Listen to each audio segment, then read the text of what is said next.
Welcome to Sports Night. This evening, we are delighted to have as our guest speaker for Sports Night, Corey Paz.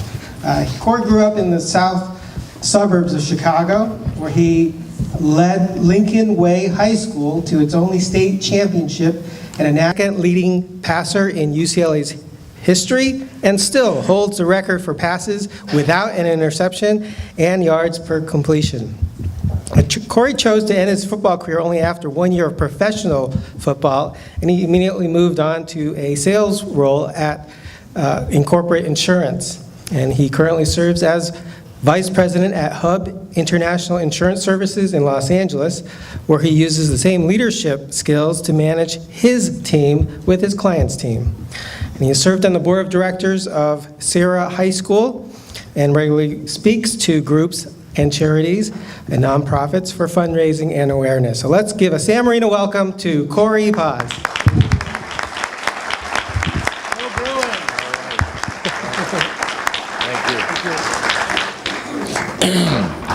All right. Well, a couple of things were not true in that bio. Frank made it sound like I was the one that decided not to play professional football any longer, which is certainly not true. Wow, I get to actually hold it. All right. But thank you for that introduction, and thank you for having me this evening. And I grew up in the Midwest, south suburbs of Chicago, where I thought that I was the most liberal kid on the planet. And then I moved to California and realized just how far the rabbit hole goes. But in all seriousness, my dad owned a small business. My mom was a college professor, and I was into numerous sports, like I'm sure many of your kids and grandkids are. And I was driving to soccer practice one day, and to get to soccer practice, you had to go by football practice. So for a couple years, I would see the kids practicing football, and I would go to soccer, and I'd basically kick it out of bounds every time, and realized that maybe I wanted to try play a little football. So my mom's like, "Oh, sure, yeah, we'll get you into football, no problem." So second grade, we had a very talented Pop Warner team, full tackle, had guys playing the NFL from it, and I go out to play, and they make me the right tackle, right? So I'm an offensive lineman, second grade offensive lineman, sounds awesome, right? So the first, second, and third graders play together. So come back from my third grade year, and I'll never forget it. The coach comes up to my parents. They're like, "So, this year, if you don't mind, we're going to make Corey the quarterback." And my parents are like, I was the oldest of three, and they're always like kind of deer in headlights from day one, right? So my parents are like, "Sure, yeah, no problem, whatever." And the coach goes, "Because I think the kids will listen to him." So from third grade on, until no one would pay me to play anymore, I was never not the starting quarterback. So, and I can assure you, it wasn't from some of you in the back of the room. You can't tell just how tall I am, but I'm not that tall, right? So from my physical stature, definitely was not the reason, and but my leadership ability and the fact that I could at least throw the ball far enough to get it downfield until I went to Canada. Has anyone watched the Canadian Football League? Holy cow. The first time I threw an out route, I threw it as far as I possibly could. It bounced 10 yards in front of the guy. I was like, how do they even play up here? Like, I can't even throw it out of bounds. It's so far away. So as you go through the years, you're in a small town. You don't really know what's going to be coming of the next process. Worked really hard in school for the scouts in the room. I was a Cub Scout all the way up. Did 1 year of Boy Scouts. Never forget I got a couple great Weeblo stories. You know what that is, right? Okay. But took education serious. Focusing, I'm looking across the country, and I'm thinking, where would I maybe want to spend the next 4 years of my life? And get an opportunity to, worst case scenario, get a fantastic education in a great city. So I visited a number of different cities and was not really feeling it. Went to camp at Colorado. So this is a great story for the SC group in the room. So this is a kudos to SC.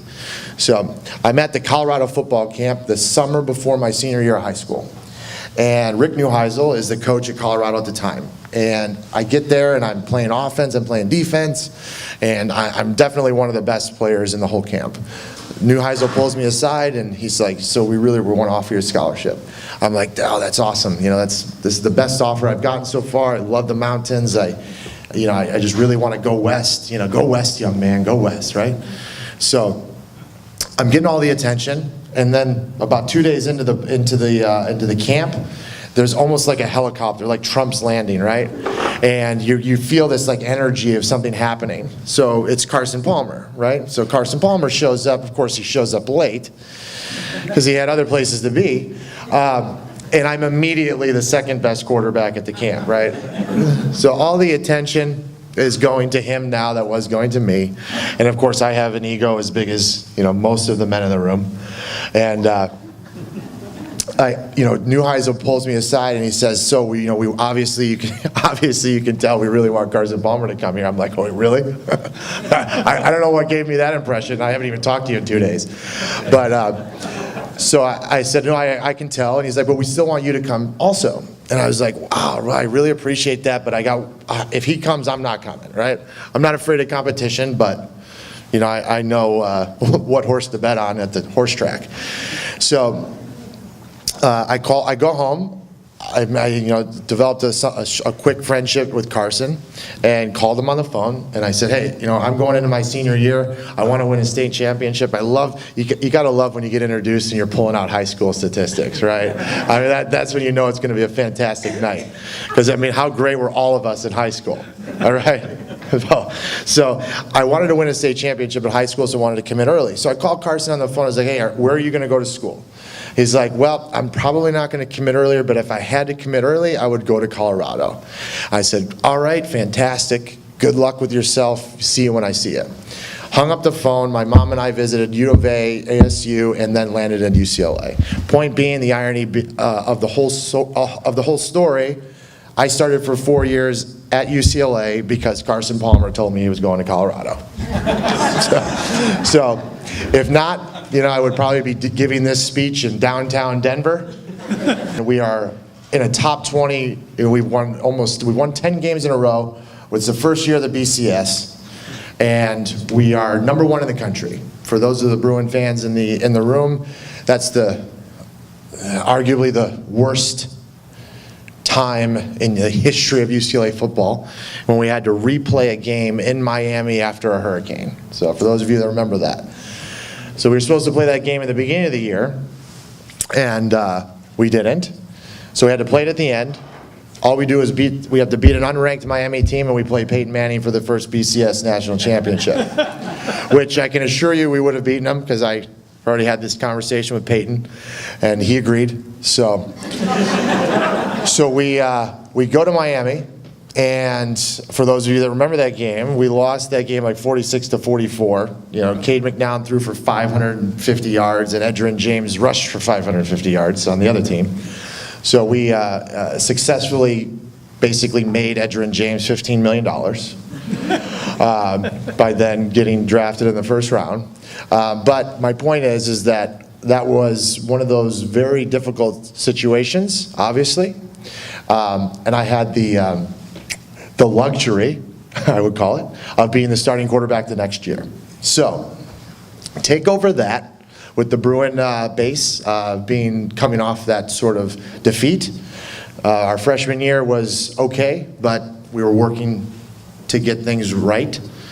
My sophomore year was like, I would consider my college career a little bit like the roller coaster at the Magic Mountain, right? The new one that they built that's really high. Like at first it's like, holy cow, and then you're like, wait a minute, what's happening? I might pass out. But to the point that Frank made, we were ranked extremely high and had some great experiences there, and certainly cannot take away from the ability to live in Los Angeles, which obviously most of you, I assume, call your first home for obvious reasons. I love the Midwest, but for God's sakes, I haven't scraped ice off a car in like 15 years, unless you want to go to it, right? Then you can like physically go to it, schlep all the ski boots and try and get out and not break your neck. But Love California. Like they said, I chose not to stop, to stop playing professional football because no one would pay me. But I did go to Canada, made a little bit of money, and then I realized my true lifelong dream, which was getting into. So, yeah. And for those of you that are not in the insurance business, man, it is awesome. Yeah. So sorry for it. Yeah. All I remember is like I was a student and I remember the death of a salesman, right? Like who can forget that? Like I'll never forget when I was really young. My parents are all nervous. I'm like, what's wrong with you guys? Like, what's the problem? They're like, oh, the life insurance guy's coming over tonight. I'm like, okay, that's what I want to do when I grow up. But no, in all seriousness, couldn't be happier to be doing what I'm doing for a number of different reasons. So, obviously, you guys, the Rose Bowl has been a huge part of my life and in my young adult career and not my professional career. You guys live in the community. I'm a huge supporter of the renovation project. I own bricks and I own a suite at the Rose Bowl. I encourage all of you to continue to invest in that if you can. It's obviously an iconic place for the whole country, and if you haven't grown up here, or even if you have, I'm sure we can all agree that it's a fabulous place. So I've enjoyed helping raise money for that, and we'll continue to do so. So I get an opportunity to spend time with my clients, both Trojans and Bruin. I even have some Notre Dame clients. We got any Notre Dame folks in the room? Yes. Yeah. Okay. Yeah. I could have went to the private Catholic school in my town when I was a kid. Is that I don't know if you guys have been, if you know about it, but I understand you guys have had some speakers in the past that have talked a little bit about it. We're certainly not finished with that project and we're not done with it. So I encourage you to look at it. From a life standpoint, I got to tell you guys one quick story. So I get a little, and then I'm going to take some questions. So don't worry. I'm not going to talk the whole time. But from just a quick life lesson that, and you're never too old, in my opinion, to feel a life lesson. And unfortunately, I had something I call a perspective reset at the same time the stock market did a reset. So I don't know why it happened at the same time, but whatever. I also believe God's a fair man, and hence why I got to be an insurance salesman. But so my point is that I had a recent a perspective reset. I have 3 daughters. That was another one of those God's a fair man things, right? There's I believe an old Chinese proverb that says if you have 3 daughters, you will experience great wealth. And I'm not sure what exactly they mean yet, but I love them to death. But there's a 3-year-old and twin 1-year-olds, right? And and my wife's working. I don't know. It's like, man, we live on the west side, so you guys are smart. You got it over here.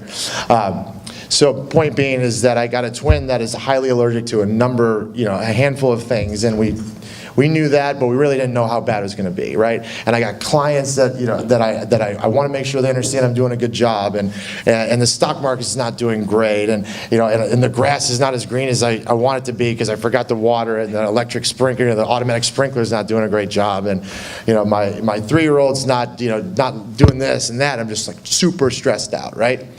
And then one of the twins gets a highly allergic reaction, needs the EpiPen. If any of you have had to deal with that. So EpiPen, ER, right? All of a sudden, like my whole life back in perspective, right? Like a perspective reset.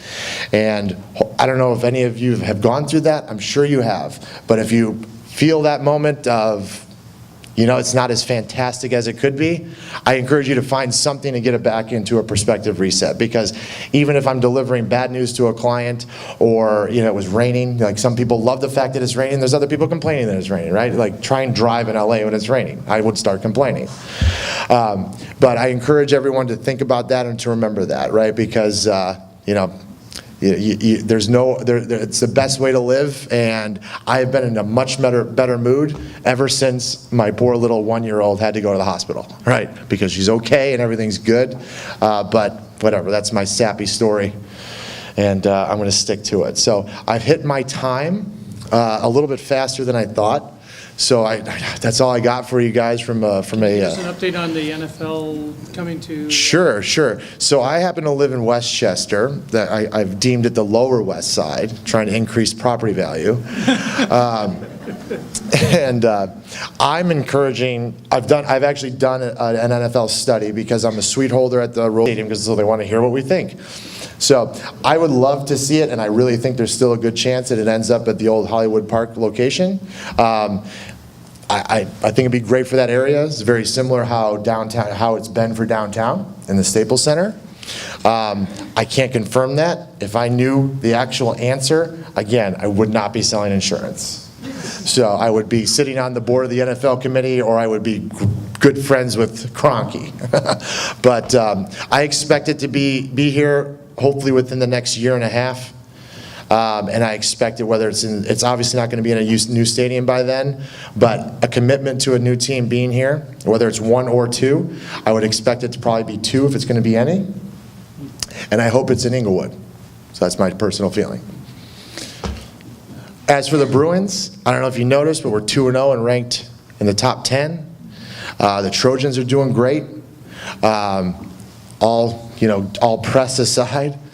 But I think we can all agree that a perfect storm is potentially brewing.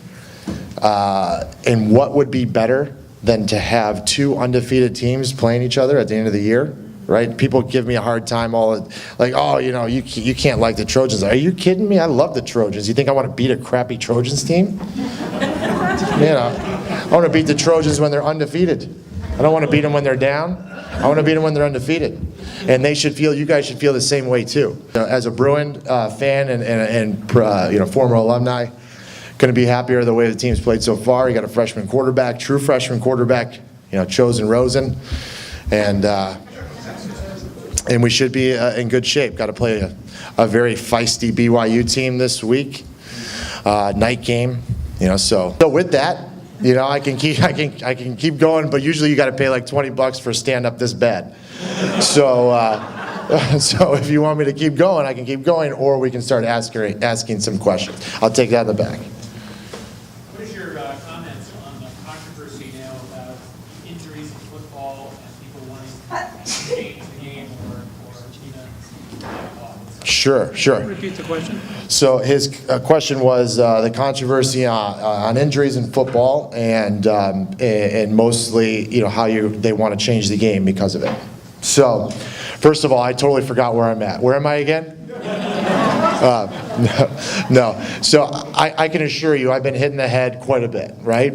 I feel that I am all good for the most part, a little quirky, but all good for the most part. But I will tell you that I have scars on my body, and my head has definitely been rattled more than the average person. I have some friends that have been doing some significant studies from a medical standpoint, and it's totally accurate, right? But how do you change that, right?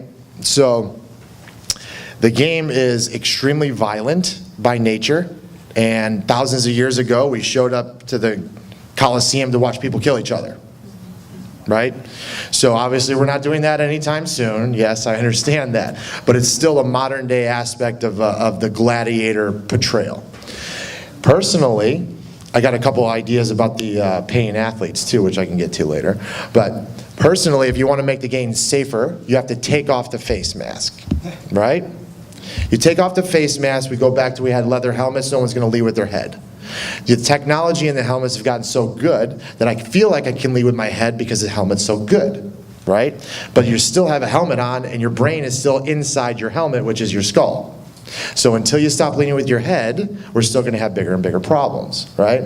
So they're doing the best they possibly can, which, by the way, they're never going to get rid of the face mask, because why would we go backwards? Because that's going to make the game slower and make the game less exciting, and no one's going to watch it on TV, right? So they're not going to do that. So they're doing the best to try and get it at the lower levels, like the Pop Warner. How many more kids are playing, flag football as opposed to tackle football. When I was a kid, there was no flag football, and we would line up 10 yards away from each other, pop up, and see how fast we could hit each other right in the head, right? And I did that for 10 straight years, and so did every other kid that played football. That's not happening anymore, so hopefully that's a positive. But it's going to happen. If you are against the violent nature of the game, certainly your kids, no one's forcing anybody to play football, right?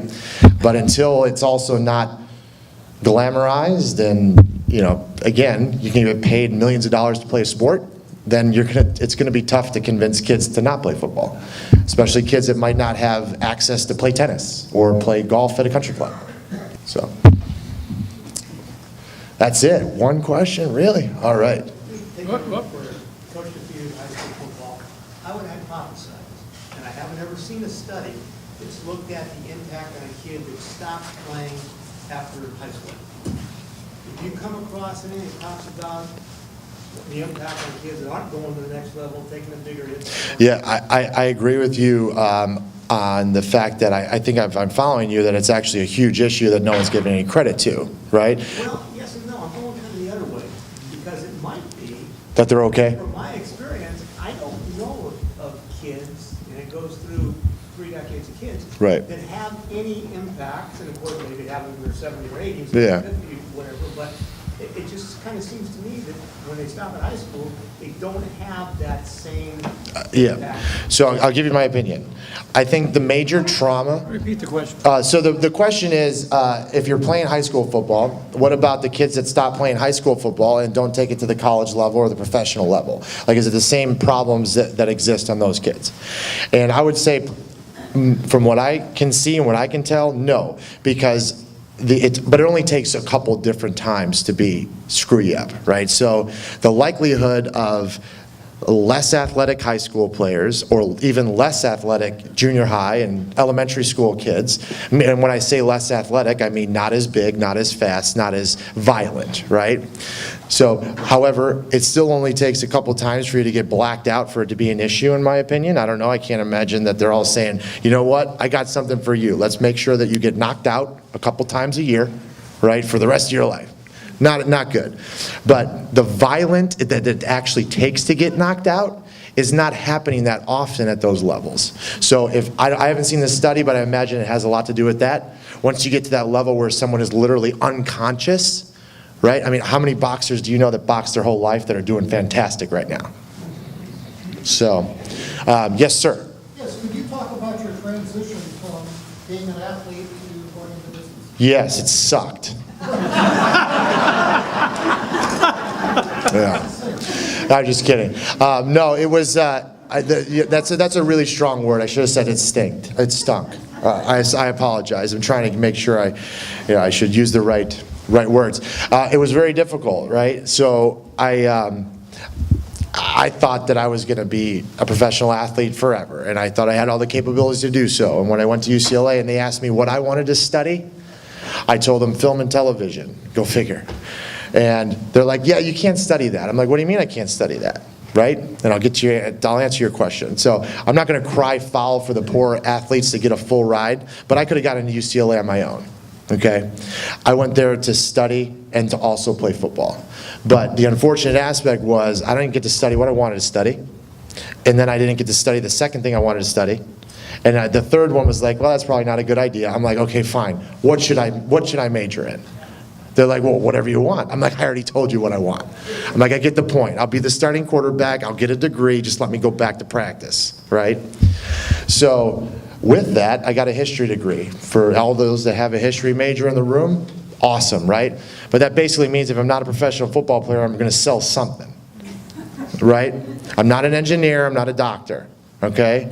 So the transition is much harder than you think. And again, I'm not crying foul. I got to go to UCLA for free and live in Los Angeles. Somebody paid me to live in Los Angeles when I was a 19-year-old. I'm not complaining. But when you try and make that transition, it's not that easy. And I didn't certainly have like a big bank account to fall back on either. But as you finally get your bearings and you look to your community, whether it's your local community or your alumni community, I've been able to, not get depressed about it for more than a couple minutes at a time, about once a month. Or when I'm doing things like this and you remind me about it. I'm just kidding. So no, hopefully that answers your question. But at the same time, I mean, you know, like I said, God's a fair man, so. All right. Yes, ma'am. You spoke quite a bit about your leadership abilities when you were younger, and I wondered if you were able to talk to Rosen right now, what are some of the things that you would talk to him about that you might have wanted to know when you were a freshman quarterback? Well, yeah, so the question was if I could go tell Rosen something that I wish I knew at that time. And that's a great question. And I would say that the easiest way for me to answer that is I don't think I need to tell him or encourage him of the things that I wouldn't have done, because they all revolve around like acting more like an adult. Because, and I can get onto my conspiracy theory on social media if you guys have another hour, but social media today for an athlete like that's touted like that is totally different. Like he might not have been, I'm sure he wasn't getting paid in junior high, but like from the time that kid was in 7th, 8th grade, like he's had, you know, a website about him, right? Every single person at UCLA has a camera phone, right? And he seems like a very level-headed kid that you're not gonna have to worry about some of the things you sometimes have to worry about with athletes in that position. But I would just say, remember that every single person standing around you at any given time has a phone on them that has a recording device. And I know you want to act like an 18-year-old or a 19-year-old or a 20 or a 21-year-old, but unfortunately, like I said, back to the God's a fair man, you don't get to do that. And you know, but for that, you're going to get to throw a touchdown pass in front of 100,000 people and be on the front page of LA Times and on the ticker of ESPN. So you think you can, you know, you can deal without it, but you think that's easy, but I'll turn on ESPN every single day and you'll see it happening all across the country. So especially when you see it happening to professionals, you're like, how can this possibly be happening to someone that's making multi-million dollars a year? Well, it's because it's like a pendulum, right? So most of them can't be that talented and that normal, right? So if anyone knows what I mean. Yes, sir. What's your position on the images or the likeness after what the O'Bannon did?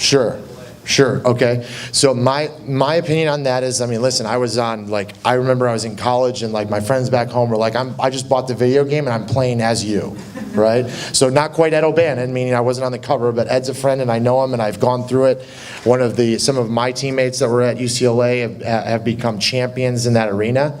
And I take it a step further that whether someone's talking about it or not, I haven't heard it. So you're not going to unionize like Northwestern was trying to do. However, the money deals that are included between the big money conferences and TV contracts now, I'm no programmer, and I don't know how to write an algorithm to look at this program, but they can take electronic footage and pull it up on their computer like the day after the game's done. So why can't I take the electronic footage, make an algorithm, and the amount of times that you're on TV goes into a fund like a 401k that you get access to once you graduate. How's that sound? Right? So now I don't get money like Johnny Manziel. Johnny Manziel made the endowment at Texas A&M increase by like $100 million when that kid was there. He didn't graduate, but does he need the money? No, right? So you can take a guy like myself or the second string tackle or the third string wideout that's been on TV a little bit and did have to major in history or worked his rear end off for the university and blah, blah, blah, or got hurt or got seriously injured, right? All so that the TV could make money and UCLA or any other school could make a bunch of money. Put it into a fund and let him have it when he graduates, just like a 401k. So how's that? Is that controversial? I think it makes sense personally, but It's a great. anyway. All right, yes, sir. This community has about 24 young athletes playing college ball right now, recent ball right now. What advice would you have to parents or to youth in high school in terms of your life experience? What would they emphasize besides sports, say football or water polo? Yeah. How should they put their package together in those 4 years of high school getting ready to go to university? Yeah, so that's definitely changed over the years. I would take it one step backwards to make sure that, in my opinion, the kid, he or she gets an opportunity to play a number of different sports, right? I'm not totally familiar with the high school football situation in the town. Good. They're doing good. They're doing okay, all right. They're doing great, too. All right, so I mean, let's be honest, we live in like one of the top communities in the country. So I would be focusing on this aspect when it came to my kids and their pursuit for athletics. Use athletics to get into the best school you can get into. If you happen to get offered from the top 50 universities across the country and it's obvious or it looks like you're going to have an opportunity to play professionally, totally different story. But, and I don't know how I'm going to be when my 3-year-old is 18. You know, I'm fully convinced she's going to be a professional tennis player at 15. But if she's not, right, if she's not, then you got to take that long look in the mirror and say, like, well, is my son or daughter, is my daughter going to be a professional tennis player, professional golfer, professional volleyball, whatever? Or is it more likely that they can use this to get into a better school? I mean, this is a competitive elementary schools around here, I'm sure.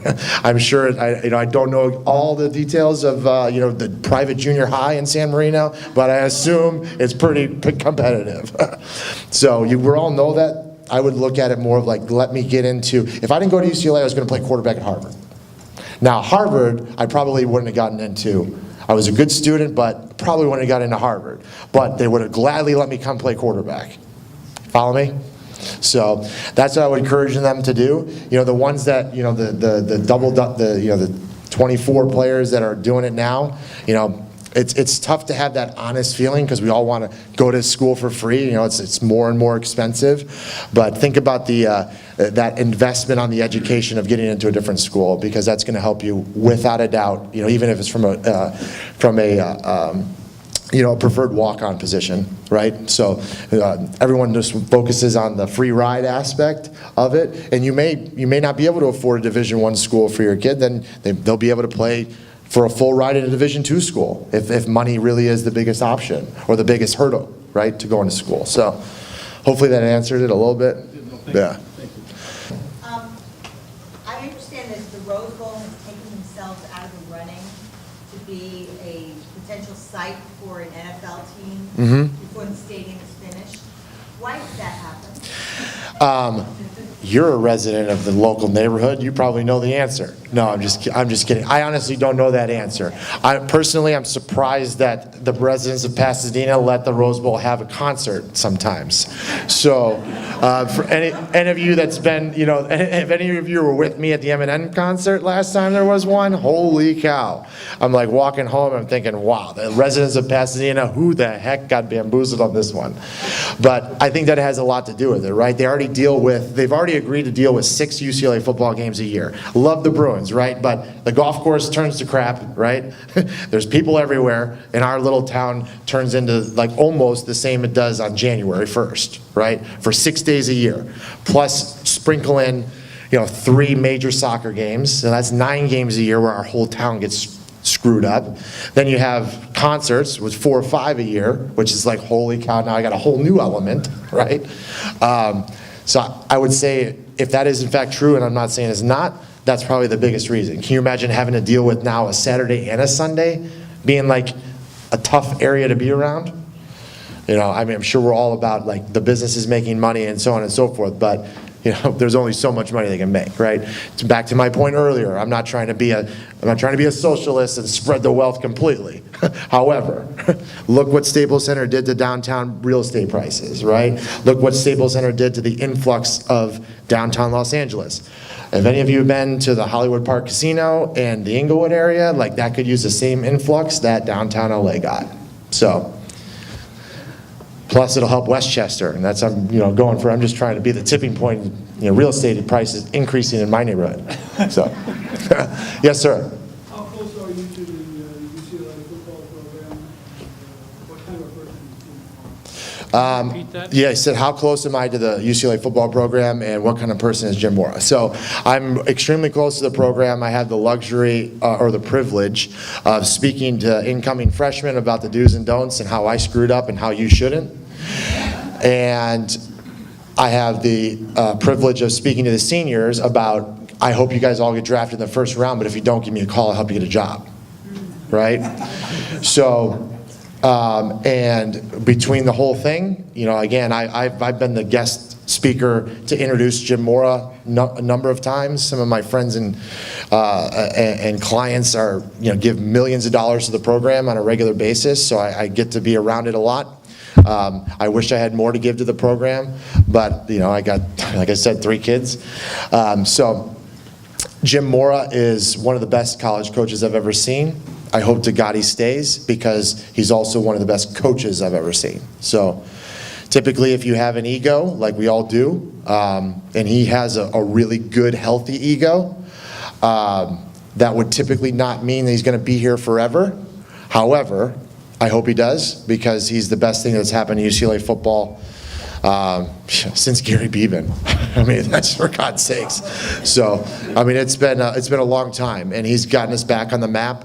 You know, we've always been there, but this has been fantastic, and he's a fantastic coach, great person, and the kids. You can see the way that the team plays for him. So, and a great family. Heavily involved with some specific, you know, the Jim Mora Foundation is a fantastic charity, but can you tell I have a man crush on him? I mean, I don't know. Anyway, thank you guys very much. I really appreciate the opportunity to talk to you. Thank you. Frank has a little something for him. Hannah and Daniel, would you please come up here? Please, everybody remain for just a moment. This is a big check. Yeah. This is better than a big check. Corey, Yeah, thank you thank for you. coming, for sharing your inspiration. Thank We you. enjoyed your talk, and we did a little token of our appreciation Thank you. for coming out to San Marino. Appreciate it. Thank you. Thanks, Gary. Thank you. And so, thank you for waiting for just a minute. I wanted to recognize Hannah and Daniel. Hannah has been putting us on the map. She's been videographer for the City Club for how many years? 5 years. And she graduated from the high school. She's gotten through PCC, and now where are you going to school? UC Santa Cruz. UC Santa Cruz. So we were surprised to see her be here tonight, but I just really wanted to give a special thank you to Hannah from all of us for getting us on YouTube, and we thank you, and also for Daniel for taking her place. We'll be at the Huntington Library next month with Jim Folsom as our speaker. Have a good evening.